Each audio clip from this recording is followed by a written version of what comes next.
All right, we're going to keep this short and sweet, much like the amount of time in this game where it was competitive. Unfortunately, Sean Payton decided to bring dome field advantage back to the dome. The problem was Sean Payton's now on the other side. Uh, Sean Payton did things so nasty to DA. The DA is going to be sneezing Sean's DNA for the next month. And if you don't think it was that bad, go back and watch that first series by Denver. The only reason the Saints did not give up 50 points at home in back-to-back weeks is because Bo Nix is the quarterback for the Denver Broncos. And Bo Nix is basically what happened if you took Derek Carr's processing and Sean Canfield's arm and you put them into one quarterback. It is bad.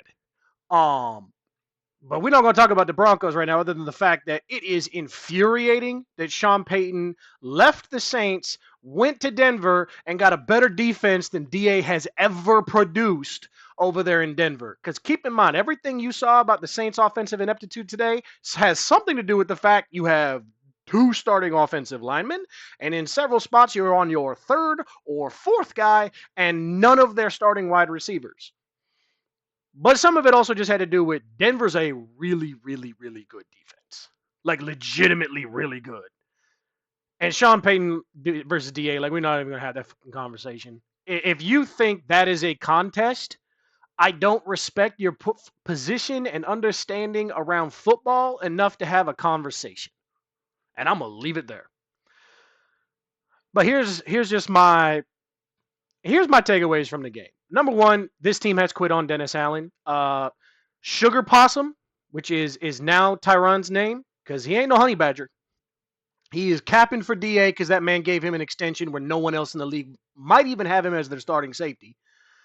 And he out there dropping balls too. So the one thing you've been doing well the last couple of years, haven't been good in space, haven't been a particularly good tackler, but has been creating turnovers, and that's what he's here for. So that's been great. Now you're not even doing that. So why is Sugar Possum opening his mouth? He's like, oh, yeah, Richard Sherman don't know what's going on. Everybody watching this game can see what's happening. Y'all are quitting, and we all understand why y'all are quitting. So that's the first takeaway. Second takeaway from this game is I don't know if Spencer Rattler is the future, and I don't think it's possible to know that based on the last two games because of the context of those games. Not having a starting O-line, basically playing two entire football games against two quality defenses without your number one number one wide receiver.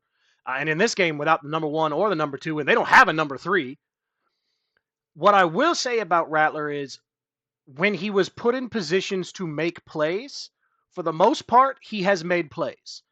And a few times when put in positions not to make plays, he has still made plays.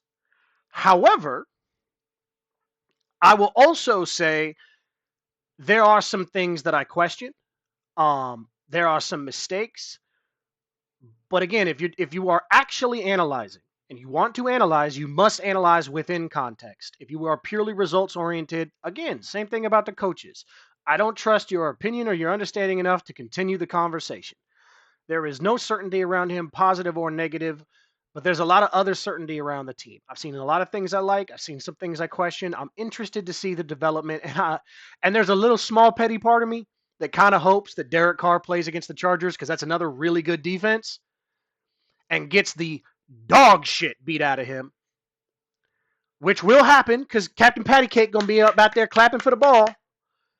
And bad things might happen. Or, watch this, the whole offensive line comes back healthy and Taysom comes back healthy. And Taysom is the only thing that allows Clint to protect quarterbacks because this is the last thing we're going to talk about.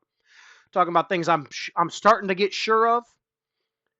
Clint Kubiak ain't that dude. Now, he's a young OC. Maybe someday he will be. That is to be determined. They do some nice things schematically. He doesn't have a starting offensive lineman. He doesn't have the starting two wide receivers. Like, there is some context. But Clint, now 7 games in a row, has not made adjustments. First 2 games didn't have to make adjustments. Everything was working.